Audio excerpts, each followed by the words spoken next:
Hey guys, how you doing? It's 8-Bit Eric. I'm going to talk about Narita Boy. Now this came out a couple weeks ago. I had a chance to sit down and play it for quite some time, and I kind of got a little behind on life. Life got busy, life got hectic. I didn't get to make my thoughts video on it. It was a game that caught my attention solely because of the aesthetic of it. It was like a neo-retro, like neon, retro wave, synth wave, like type of like 80s futuristic cyberpunk type of look to it. I was like, all right, this looks pretty cool. So this is made by a Spanish development team called Studio Koba, and I was like, all right, this looks pretty cool. Looks like a standard indie action platformer. I've played a few of these throughout, you know, my tenure of being a YouTuber, because I focus on indie games. So I was like, all right, let's check this out. And I had the opportunity to not just play it on Steam, which I did make a video playing it on Steam for about like an hour. I played through the beginning parts of the game, and I got to check out the, you know, the overall I guess game mechanics. So it's pretty standard. You end up getting like a sword, you have a ranged attack that you can do from it, but a lot of it is just slicing and dicing, doing, you know, jump attacks and dashes. You can dash through your opponent's attacks. You can also use this dash to maneuver yourself through obstacles, and a lot of it is just kind of exploring the area, trying to find out, you know, what switches or what keys you need to access a different part. So it's pretty standard as far as an action platformer type of game tries to go. So the main idea of this game is you're playing as Narita Boy, and you're basically trying to save the digital kingdom from a group called the Stallions. Now, there's a lot of 80s references in this, a lot of pop culture references. You'll see them.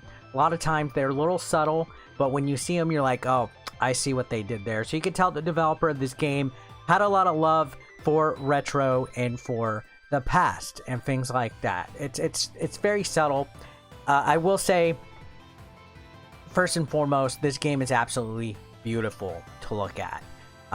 At times, it could be a little dark when you're trying to find like a platform or a door or somewhere you can go. It is at times a little dark on the aesthetic, but a lot of times I think it has a very interesting look that a lot of indie games tend to do. I gotta say, it looks nice. It has an art style that a lot of indie games try to do. So it's while at the same time it's not entirely original in its design or its gameplay mechanics, it still looks pretty good, and it has some pretty good music. I mean, even the title screen music of this game is pretty catchy to listen to and take a look at. So it is a retro futuristic pixel game, I would so to speak. But after that, I honestly would probably say, even though it is a love letter to pop culture and references to 80s stuff, it really doesn't do anything too out of the ordinary. And at times, I found myself feeling like it was just real tedious to have to go up an elevator and have to wait for it to load, and just to go find a switch or some kind of weird like thing to activate and go all the way back to open it up. Like, you know what I mean? Like at times, when the action wasn't there, let me clarify, when the action wasn't there, it felt a little tedious. When the fighting is there, it's pretty neat, especially with some of the boss fights, or with some, I guess, like these endurance sections where you just have a whole bunch of enemies coming at you. It was pretty good. I think the fighting, especially as you unlock and you progress different abilities or different attack skills, it gets pretty fun. But even though it looks fantastic, I would say the game kind of played it safe when it comes to certain aspects of it, and that was a little bit of a letdown, because I think this looks like it could have been a potentially like amazing game if it would have been a little bit more faster paced. I do think it is it's not a bad game by any means. I would say it kept me entertained long enough, but it wasn't memorable enough for me to go back to like for a second go around. Now, on the plus side, this game is on Game Pass. It came out Game Pass day one, so if you do have it and you're wanting to check it out, maybe you're a little bit curious about what Narita Boy has to offer, then it wouldn't hurt to check it out. I don't believe that this is a physical game either. I think it's digital only, and it's also on the Nintendo Switch.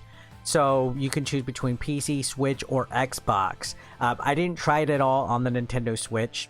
As I mentioned at the beginning of this video, I tried PC and the Xbox. My initial gameplay, you could see it did take me a while to figure out where exactly I was going. A lot of that was attributed again to the darker colors. Sometimes you can't really tell what you can jump on or what you'll fall through in certain segments of this. You also have like a wall climb, and I sometimes couldn't tell what I could climb on that either. Like, you have a wall climb. There's times where the camera really doesn't tell you that there's a pit underneath you. So there's basic, I guess, problems of the game that is nothing against the developer. Remember, this is still a small indie development studio, but I feel that they there could have been at least a better way to look down underneath you or above on you. Maybe make the platform a little bit better. There is a jump thing that you can do where if you're jumping in the air, if you push down right away, it will have your character do like a quick land. But there was times where I felt the jumping mechanics was a little stiff and jaggedy too.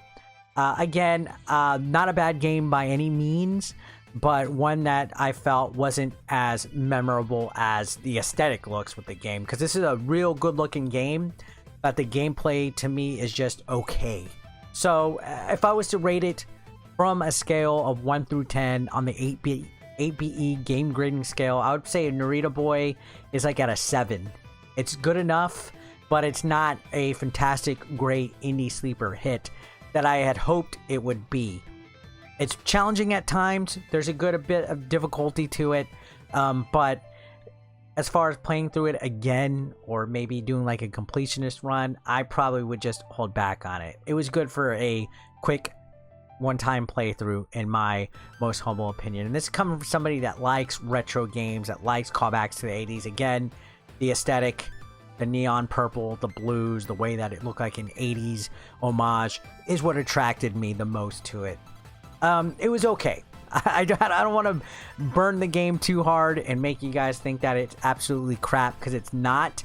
I firmly believe support indie developers, help their endeavors so that they make another game and they get better and they learn from their experiences. So check it out if you want on Game Pass. I think it's worth a look at least. But anyways, guys, that's it for my video on Narita Boy. I appreciate you guys watching as always. Make sure you leave a subscription if you're not subscribed yet, and let me know your thoughts about this game if you played it as well down below in the comments. I will see you on the next one. Have a great day. Peace out.